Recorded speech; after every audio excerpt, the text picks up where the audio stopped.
Hello, friends, and welcome to the Handyman Success Podcast. Our mission is to teach and inspire by sharing the stories and insights of our guests. Whether you're a prospective, new, or seasoned handyman business owner, you will learn practical business tips you can apply today and be inspired that you can reach your goals and create a better tomorrow. I'm one of your hosts, Jason Call, owner of Handyman Marketing Pros. We equip small, family-owned handyman businesses with modern websites and SEO to help grow their businesses online. I'm joined by my co-host, Alan Lee, who has built his handyman business to a point where it runs without him. He now teaches others, step by step, how to do the same thing through his Handyman Journey business coaching. You can learn more about our marketing and coaching services by scheduling a call with us on handymansuccess.net. So whether you're patching drywall, sitting in the office, or making your third run to Home Depot, we invite you to pull up a chair and sit with us on another episode of the Handyman Success Podcast. Super excited today to have Casey Cochran with CheckMark Pros in Hebron, Kentucky, south of Cincinnati, if I recall correctly. Thank you so much for joining us, Casey. If you don't mind, man, give us a little lay of the land as far as who you are, where you're at, a little bit about CheckMark Pros. Absolutely. Yeah, my name's Casey Cochran. I started Checkmark Pros. It was Checkmark Handyman Services initially, and we started that out of the minivan that was our family van. And I had left a job that was probably temporary, and I was the chief operations officer for a company, and we're just feeling that out, and we realized it wasn't going to be permanent. So we were looking for something to do. I had some tools, uh, and I thought, wow, I could do this handyman stuff.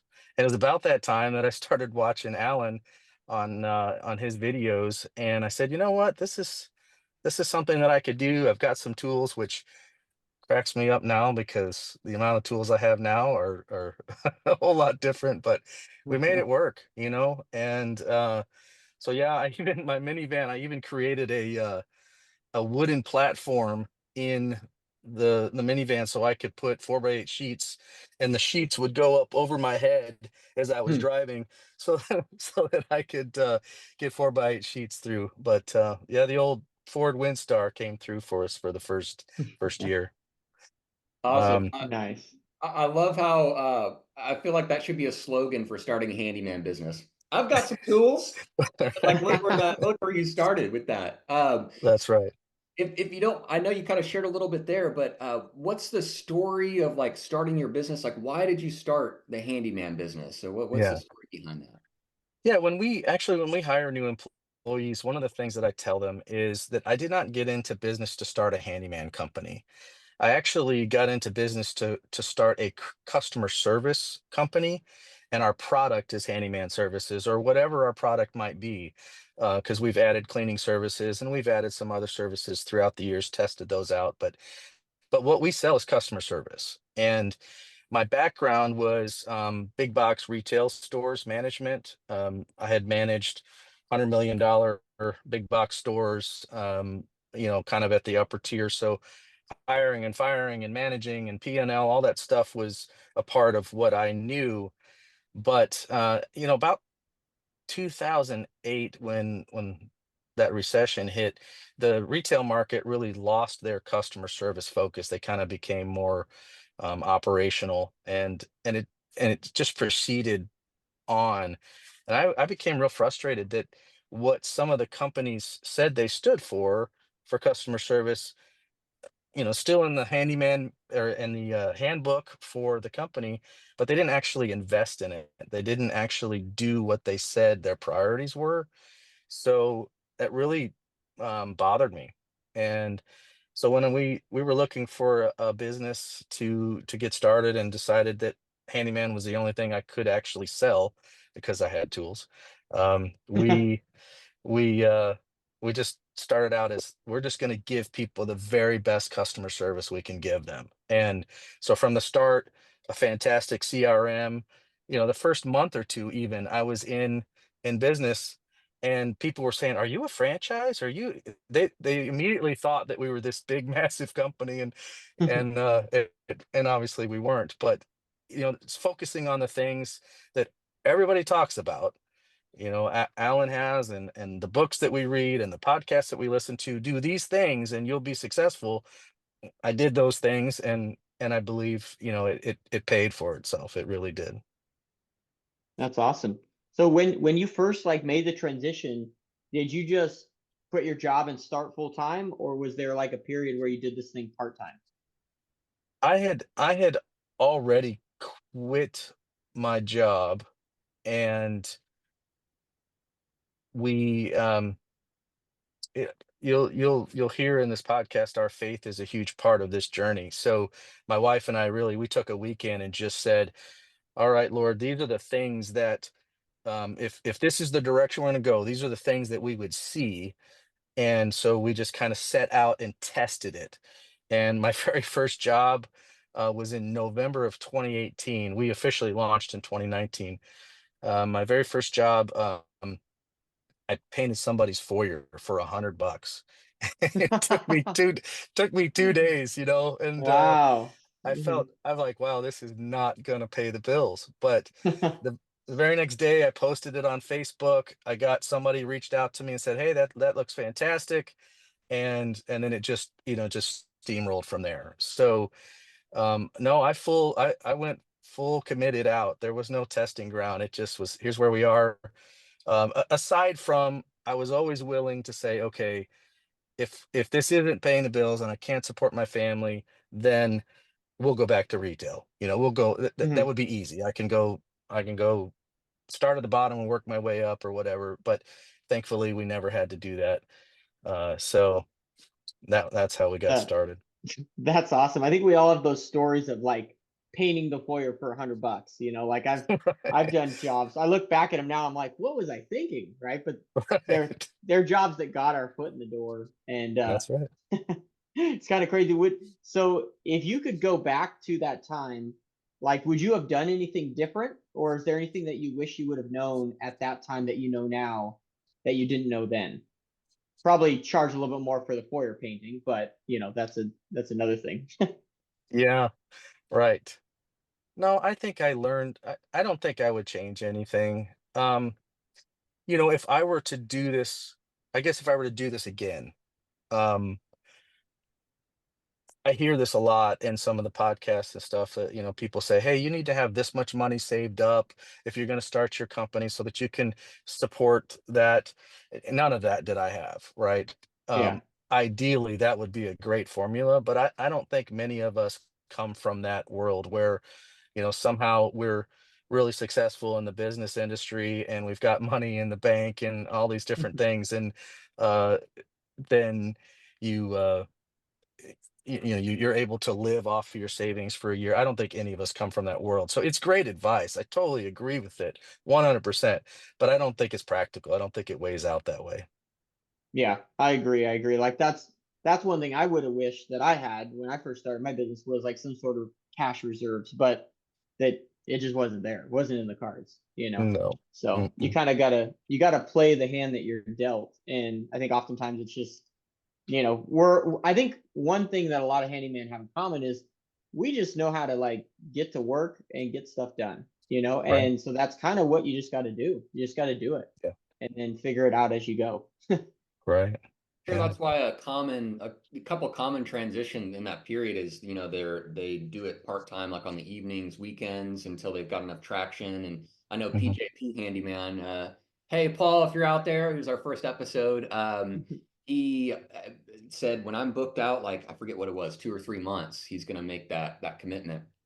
So rather Mm. than just like a cash pool, kind of getting bookings from his part-time side hustle, if you will. So that's one really popular route. And the second I hear quite frequently is a spouse has a full-time job. Yeah. Where they're able to say like, okay, let's give this a go for 6 months. And if you can't get to this level within 6 months, then it's time to go back to the job board, right? So Yeah. anyway, at the end of the day, I think we can all advise like make a prudent decision for yourself and your family, but also there is this factor of like it's on your heart to go do something, and when you put the effort into it, there's so much demand for what Yeah. a professional handyman can bring to the table. You can be successful if you kind of do the foundation really well, like it sounds like you did, Casey. Mhm.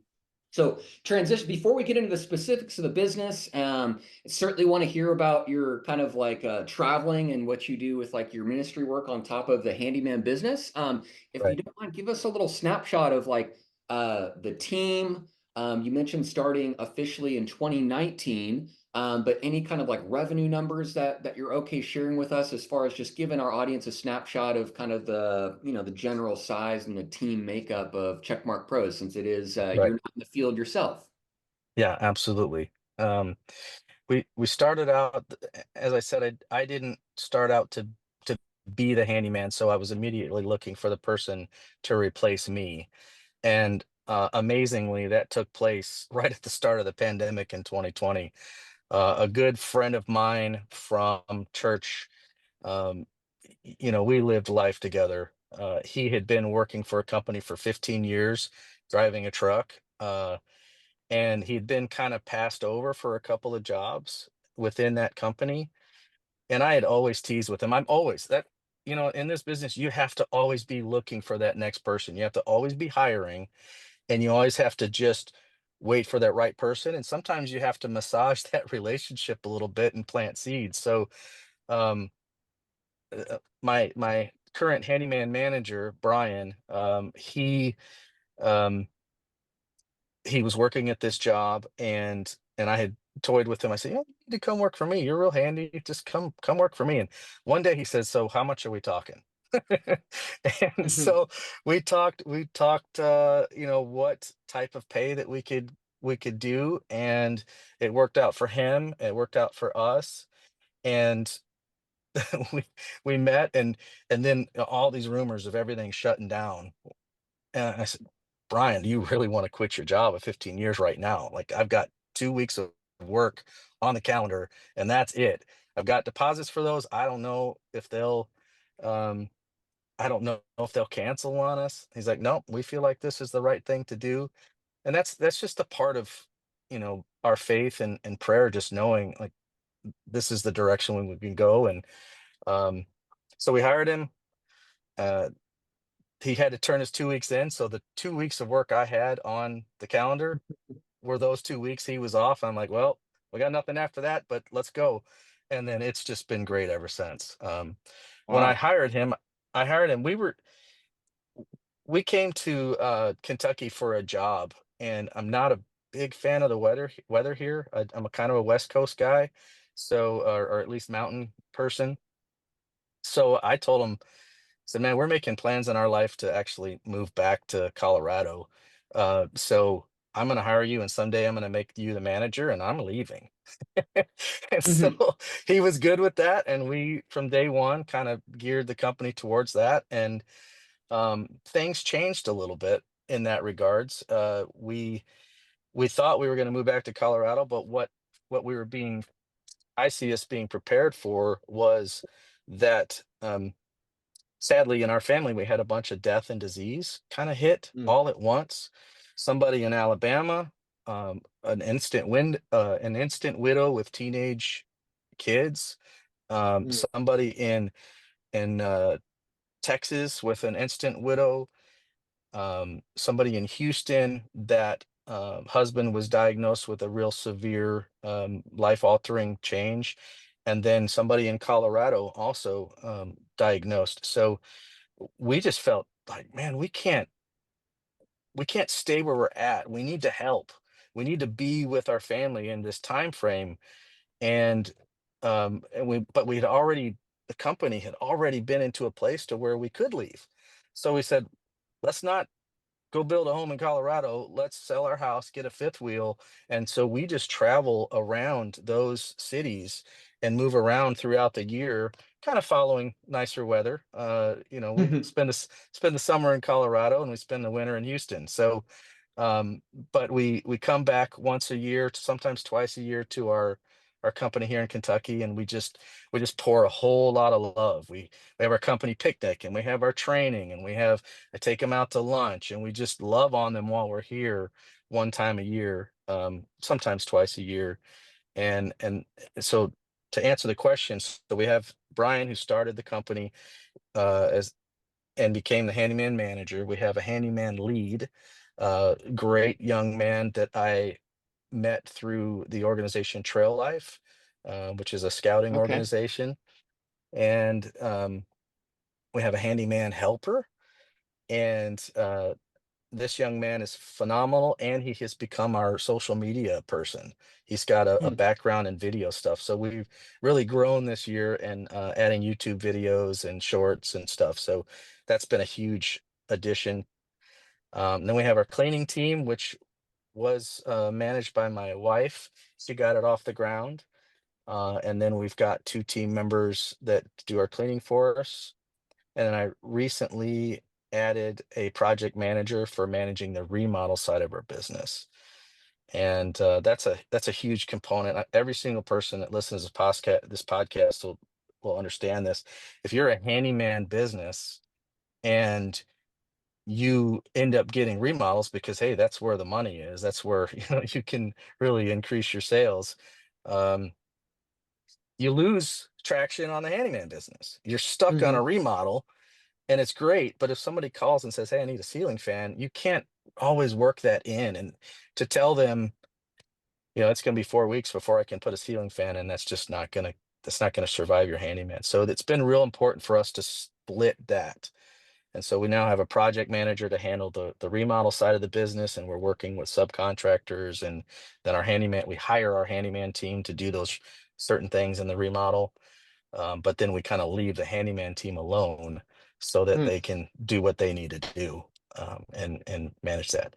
And if my handyman manager's listening, he's laughing right now. He's like, "Yeah, you leave me alone. I'm big," but uh, they're an awesome team. So That's awesome. yeah, I love it. Sorry, go ahead. Keep going. I got some questions. I want to dig into that, but I'd love to go keep for hearing it. Yeah, about like the lay of it. yeah. So the other part of that then is once we started traveling with the business, and just that's the one thing about COVID that taught all of us is you can do anything with an internet connection. So, Hmm. I have team meetings through Google Meet, and I'm able to manage the stuff. My wife is currently our yeah, I missed a few people in that. I've got a part-time admin person that just handles some back end stuff with CRM and doing some other things for us, a lot of things that are kind of tedious for me, and she loves to do them. And then my wife is what we call a CXP. She does the client experience, and it's just customer service, but we really try to focus on the experience and just making sure that it's a really great experience for our clients, and that's been a successful thing. So she's a huge part of that. And then my daughter helps out on social media, so that kind of fills in the gap for the people that we have. But managing it on the road is just that. It's a phone call is easy to answer anywhere in the country as long as you have internet, and then we can do whatever we need with the computer. So it works out. That's why I'm here in the truck. I don't have an office. This is my office. So I office from my truck often. And Hmm. the part of that then is we really saw as we were ministering to our family members that there's a huge need. If you think about it, the role mercy ministry type things, so working with widows and orphans, is is supposed to be taken care of by the church. And but if we all know that there's a shortage of tradesmen.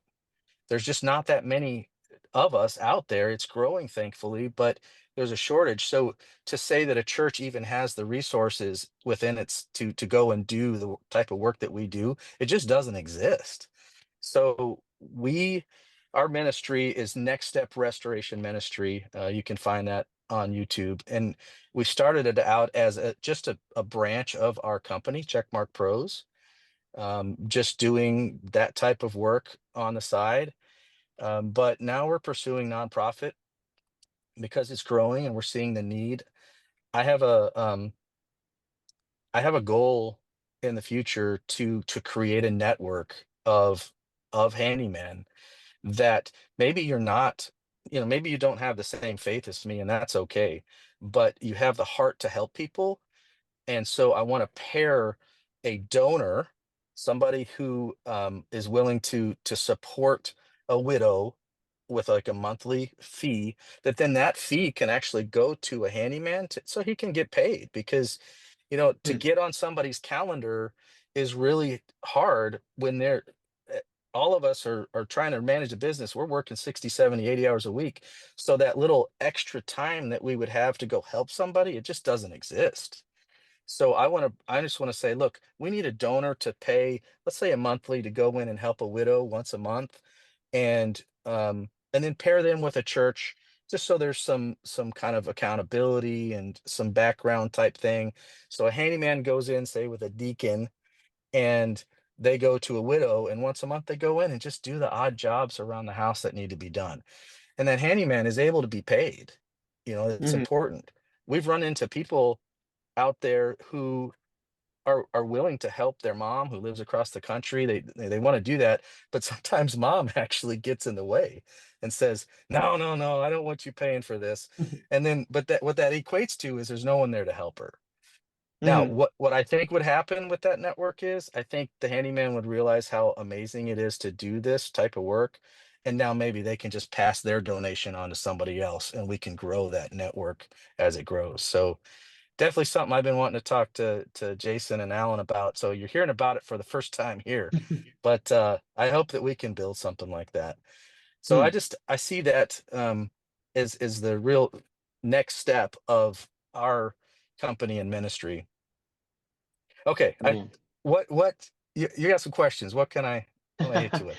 I think that's awesome, by the way. And I think it really highlights that the handyman business doesn't have to be the end. And that's what I love about this whole handyman journey thing that we kind of started up is like it's not just about creating something that makes us money. That's not what we're doing here. We're Mhm. literally going out, we're changing the world, and we're finding freedom not only for ourselves but for other people. And I think that's the such a huge opportunity that the handyman industry provides is it's Yes. such a low point of entry that really anyone with tools and not even a truck, you could have a Prius, strap a Yeah. ladder to that or a minivan, and you just go out and you start helping people and you can create a business. It doesn't have to stop there. It can keep going to what your heart is really being pulled to. And I love that ministry idea. I think that's got some huge potential. So that's awesome. So yeah, I wanted to dig a little bit more into like your business. So it sounds like you have a manager and one handyman and then a handyman helper, right? Are those the Correct. only kind of like workers out in the field other than Correct. subs? Okay. Correct. Yeah. Okay. And so what does like the gross revenue numbers look like for that type of business that you're operating right now out of the handyman side of it? Right. So this year in 2024 would reflect some of our recent remodel business. So if I look at 2023, we were about 340,000 in revenue. And that Mhm. would include our cleaning business, which our cleaning is in the 15% of our business of our revenue range. Okay. Okay. And so you just got into kind of remodeling this year then. Is that correct? Right. hmm So what are you projecting to kind of hit gross revenue wise at the end of this year?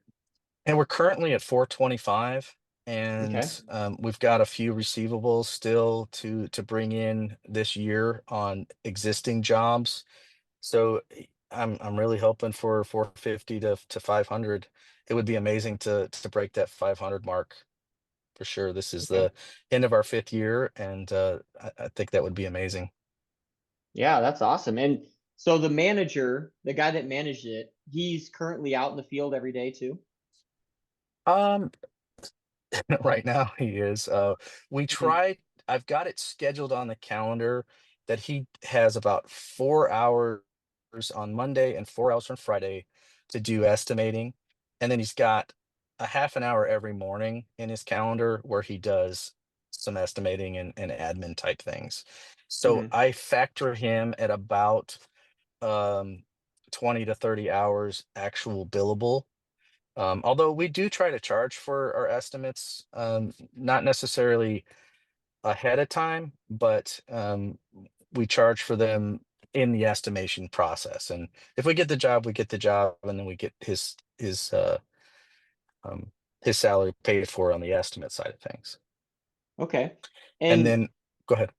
no, go ahead. Finish your sentence. Sorry. The lead. So this year we were really trying to hire that second handyman, and so we had trained up our young man, and he just recently was promoted to lead, and he's earned every bit of it. So he and the helper go out, and they're the majority of our billable hours, and trying to keep them steadily busy. And then Brian supplements when he needs to, and he can run out and help them. We kind of have it designated in levels of so there's a level one job. That's something that any of us could go do.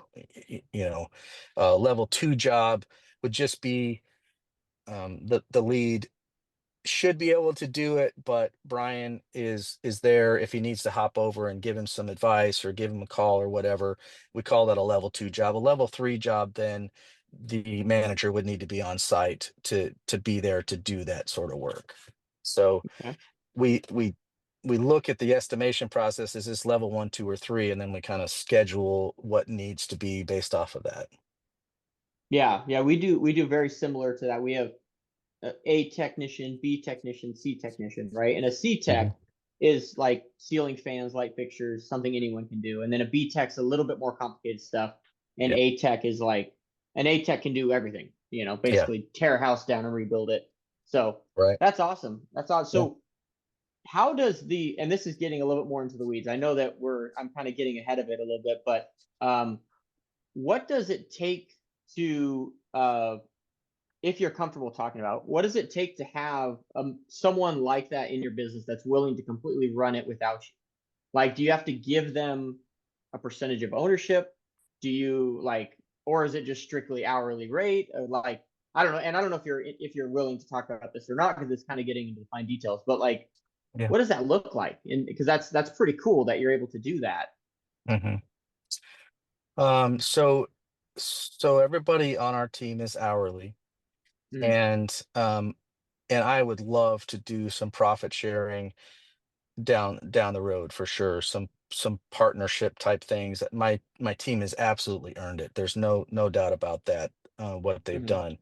The problem is that when I created my company, I created it as a single member LLC, which is mm, great. And so we're taxed as S corp, which that way I can take advantage of some of those tax benefits from that, which is typically the recommendation. But I because I'm single member LLC, I don't have the way to really kind of chip any of the business out.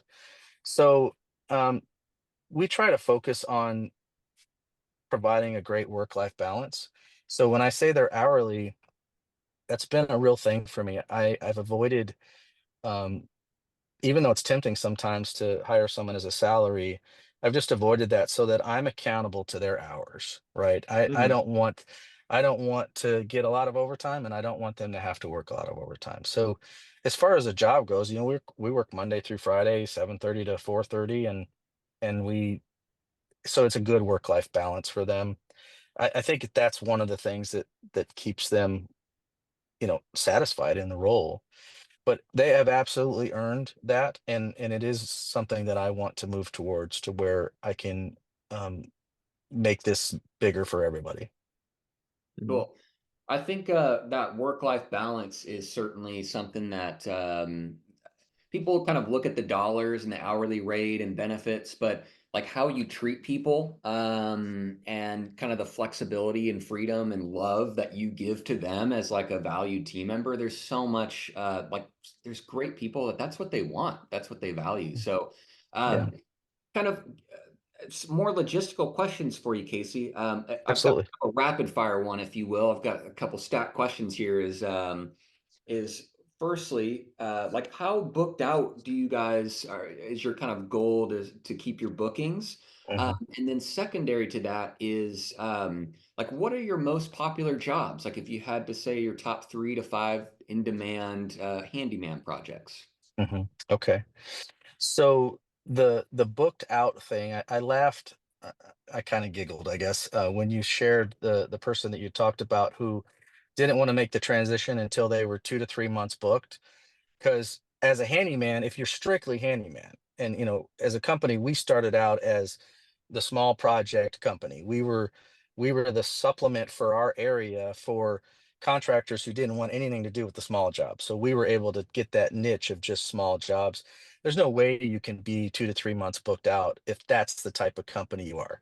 You so when you're saying someone's 2 to 3 months out, they're doing probably more remodel stuff. They're doing bigger projects that will push them out.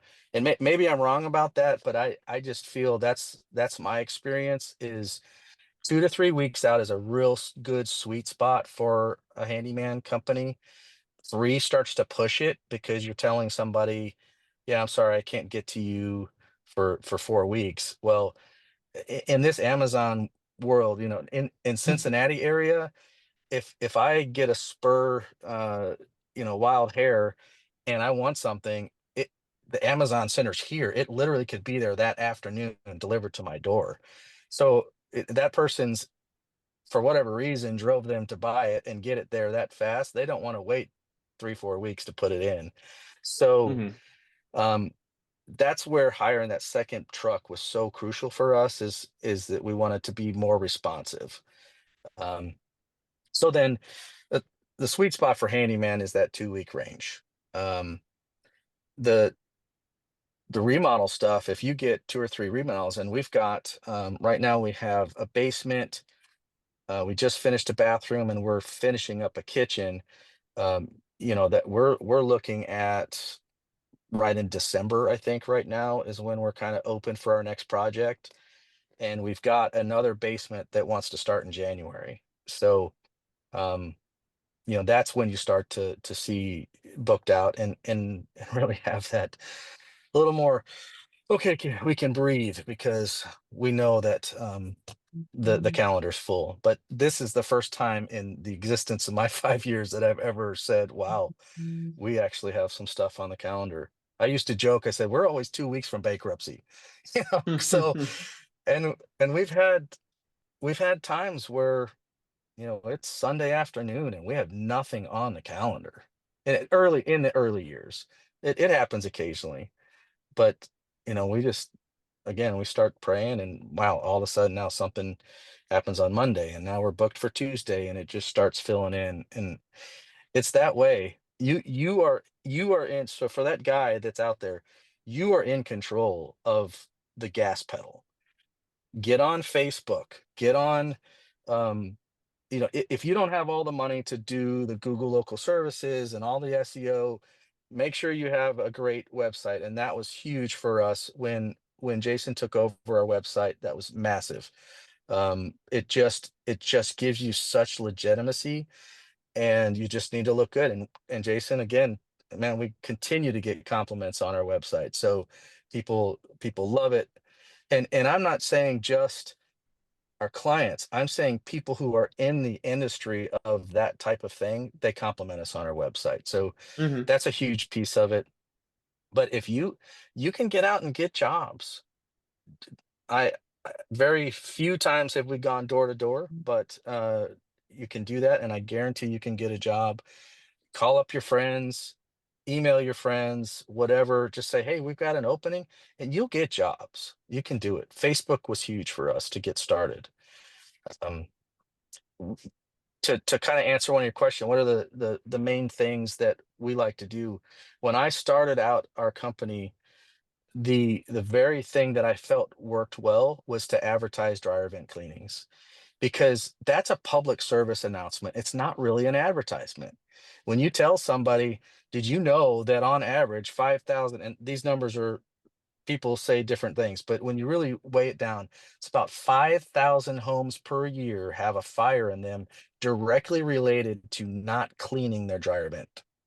So when you can educate Facebook groups, so you go to the Facebook neighborhoods, and this is not rocket science, but go to the Facebook neighborhoods and put up some little post of a really nasty looking dryer vent, and I'm telling you, the pictures. that we've posted in the past, the uglier, the nastier it is, the more clicks you'll get on it. I've posted beautiful pictures of things that we've done, these big, beautiful projects, and we don't get any clicks. But if it's ugly and nasty, you'll get lots of clicks. And so we started our company advertising just strictly dryer vents, and just the need to clean your dryer vent. And that started getting us in the door. It was kind of a loss leader for us a little bit.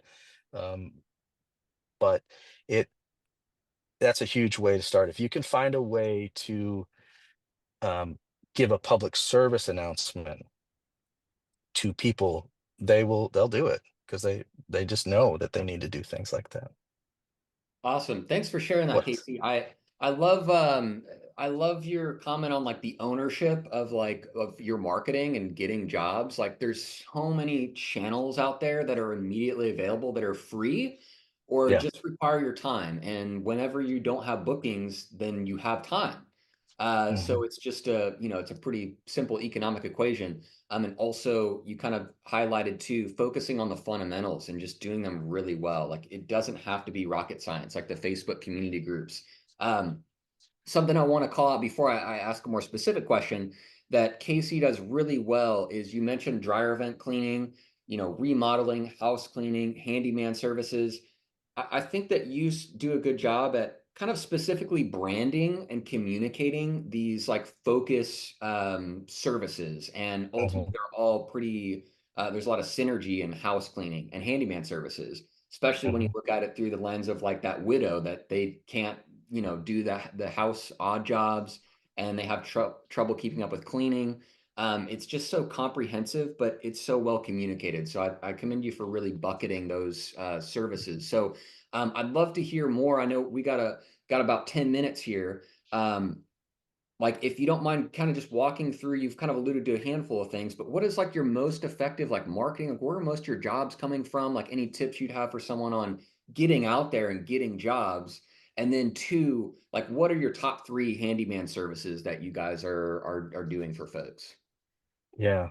I Just to answer that last one, I can't pinpoint top three. Um, and what what is important with that is just to say, to focus on the small project list.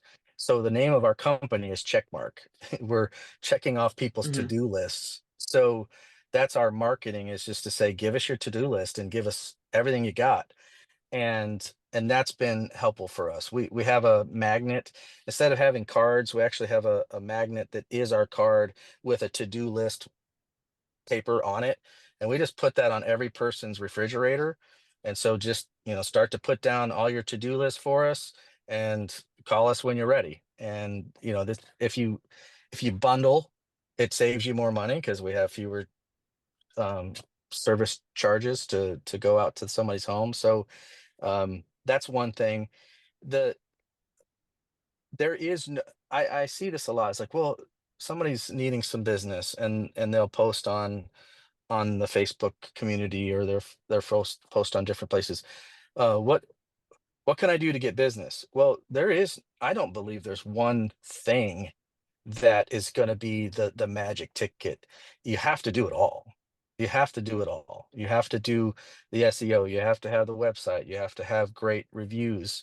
I don't believe there's one thing, but if I were to pick what was the most successful for us to start, it's definitely those Facebook community groups. That was pretty easy. And I'm not saying advertising. I'm saying just monitoring those every single day. And when someone says, "Who's got a handyman?" I have a little Apple note that I just copy and paste that says, "For the best service, contact Checkmark Pros," and there's our link to our website. And that's all I post. And then we get a lot of that. And people will say, "Oh, you come heavily recommended in this." I'm like, yeah, that was probably that was us posting. But we also have a lot of re- reoccurring clients that will post and suggest us as well. So that's probably the most successful, but that can't be your only thing. That only takes you so far. One of the unique things that I'm testing right now, and I haven't, I've seen some fruit from it, but I don't know if it's long-term fruit. I think it has to. Um, is my admin person, one of the things that she does is she looks at the calendar and she sees what job we have coming up.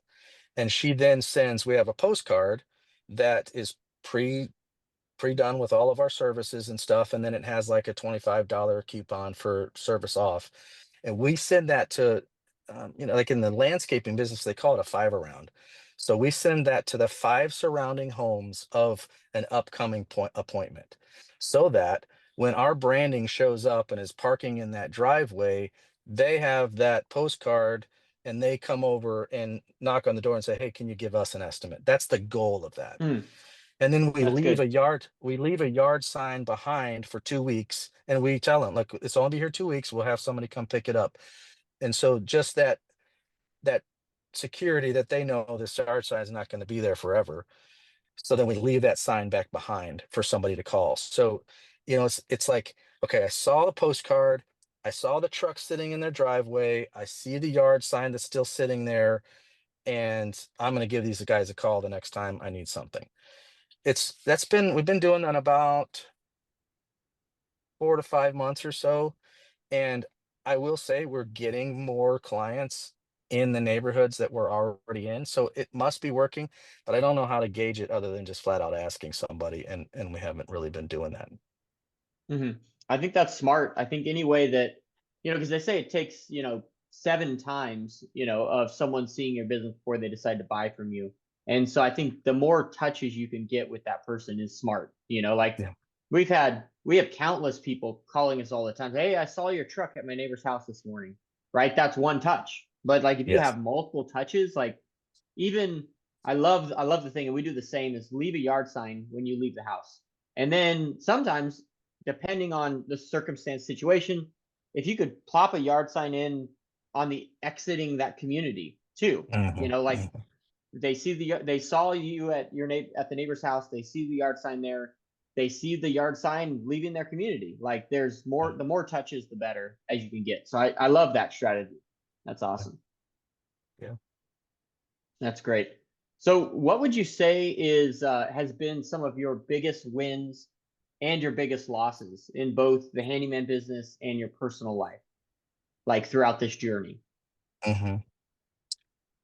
The biggest win has been being patient to hire the right people. Whenever I've gotten a little impatient and say gone to some of the like Indeed or whatever. When I've been impatient and tried to go and interview a bunch of people and hire them, it just hasn't worked out. So one of the things that we have said in our company, and again, faith is a big, huge issue for all of us. Every single person that works for my company, we share the same faith. We just say that we grow at the pace that God brings us great people. Hmm. So instead of trying to get ahead of it, trying to force it, just be patient and wait for the right person to come along, because I know I know the stress. I know how hard it is. You want to grow. The phone is ringing, so you say, I gotta get more people out in the field.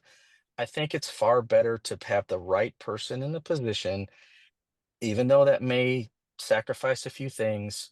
And again, one of the things that, because Jill and I changed our lifestyle by living, my wife Jill, in an RV, and our cost of living is a lot lower. So, if you want to have a really great successful business, you do have to be willing to make some sacrifices to create that legacy. And part of that is your personal finances, I believe, um, at least for us, and part of that is just being patient for the right timing and the right people. So I think that would be my biggest win in that regards, and my biggest fail, because when I haven't done that, it's not a disaster, but it's been yeah, we kind of pushed that a little bit and shouldn't have. Man, I love it. Yeah, I love that word patience because so much the entrepreneurship culture, if you will, is so heavy into the grind and scaling and hiring as fast as possible. And I totally agree, and I've experienced myself, and I believe that patient business owners are successful business owners. I also think that patient business owners are profitable business owners because Mhm. And the way that you explained it too, of we're going to grow at the pace that God brings us good people. Like, you need good people to profitably grow and Yeah. to carry your values, and treat someone like you would treat them, like an extension of yourself. So 100%. I think that's a fantastic advice, Casey. That certainly goes against the grain of entrepreneurship culture, business culture, patience, exercise patience. So I know we didn't get to a lot of stuff we normally get to, man. And I think that the next, was it Next Step Restoration? Yeah. I mean, I think that we got to talk about that more. That's probably a whole episode, as far as your lifestyle and then Mhm. how that is kind of forming, and your vision for that. And I do believe that I mean, that's such a huge need that I think I could speak for Alan, that we believe that there's something incredible that you're doing there. So Mm. that's probably a whole other episode that we'll have to reconnect on, man. But I uh, would that love it. being, that being said, uh, a huge part of our audience, they're newer handyman businesses, or they're thinking about getting started. They might have had the thought before of, I've got some tools. I don't like my job, or whatever that looks like. What kind of parting advice would you have for anyone that's newer, or thinking about getting started? Yeah. I would say don't do it if you can't do it right.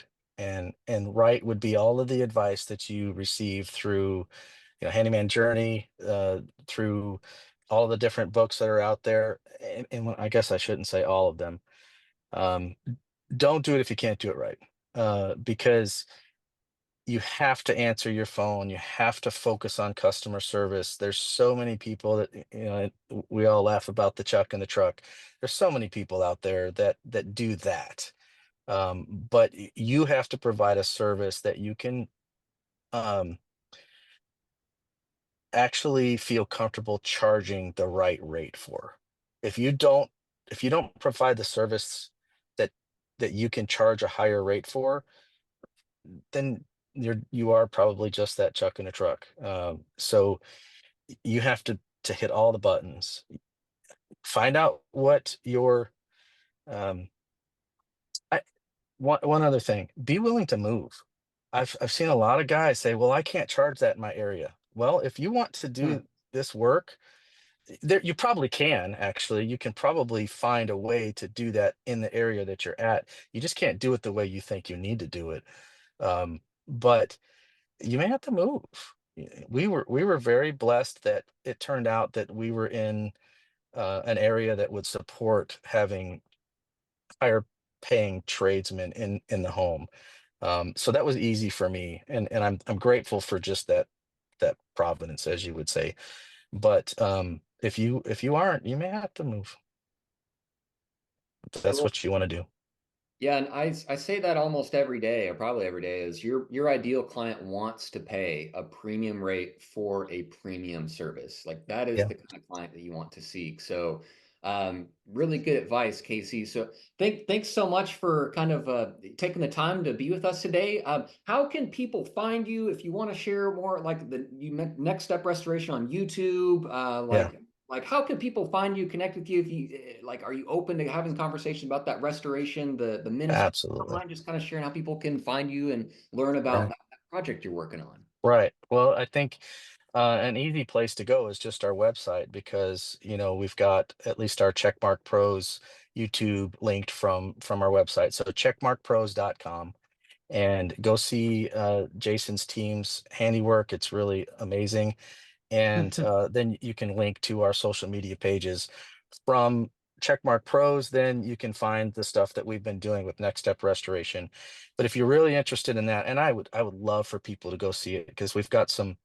That's probably where our best video work is on Next Step Restoration Ministry, and that's at Next Step Restoration Ministry for YouTube. We've got a 4 episode project that we did in Austin, Texas, and my entire team went out there and did this work. And so go watch that series. You'll learn a lot about our company. You'll learn a lot about our vision and what we stand for. You'll see every single member of our team and their families. So it's a really cool series, and I think that really highlights who we are. All right, friends, that's a wrap of this episode of the Handyman Success Podcast. Thank you so much for joining us on your journey in building a thriving handyman business. We would love to hear your thoughts on this episode. Whether you learned something new or you're facing challenges that you're just not quite sure how to deal with, we would absolutely love to hear from you. We would love it if you would leave us a review, drop us a comment, or hit that like button telling us that you liked this episode. By doing this, you truly help and support us in creating more of these podcast episodes to help change the handyman industry to something amazing. And I want you to remember that you are not alone on this journey. Jason and I are here to help. If you need anything at all in regards to business or marketing, you can reach out to either Jason or I at handymansuccess.net. You can go over there right now and set up a free consultation call with either of us. We would absolutely love to talk with you. So thanks again for spending this time with us. And until next time, go out and be a blessing.